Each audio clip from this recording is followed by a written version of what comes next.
Well, let's turn our attention now to the TikTok ban in the United States. Well, TikTok came back online in the US on Sunday, having shut down for just 14 hours as a national ban took effect. But the reversal came after Donald Trump said he will delay the embargo with an executive order following his inauguration, which TikTok CEO is attending.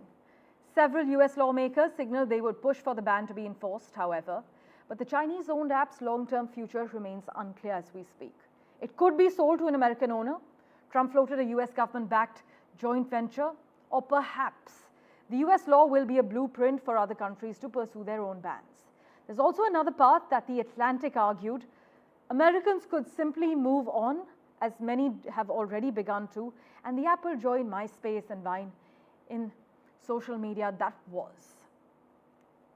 In fact, for further clarity, we have with us a tech lawyer from the United States, Mishi Chaudhry. Thanks so much for making time for us on NDTV. Mishi, how do these latest developments signal the growing influence of executive orders over digital policy? And what does it actually mean for future tech regulation? So the current president-elect, who's incoming tomorrow, has said that he will be able to pass an executive order. Through the executive order, he can give an extension for 90 days, but he cannot overturn the law itself. However, those 90 days extension, which he says perhaps would give a chance to find a different alternative, where he's saying he would prefer a 50% joint venture with an American company, that does change the equation quite a bit.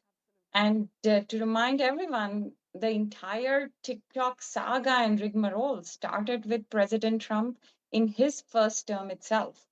So for future of tech policy, there is going to be a lot which will be done through the executive. Why is because obviously we are seeing the world's richest person has had an oversized influence on the president-elect.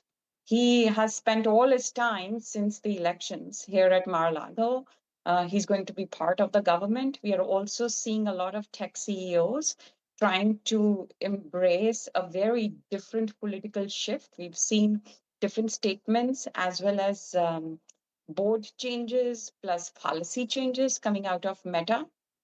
We're also watching as Google and Amazon change not only their company's practices, but CEOs' other interests, like Jeff Bezos' interest in Washington Post, and all of these are also having impact. So we will see far more stuff coming out of the White House.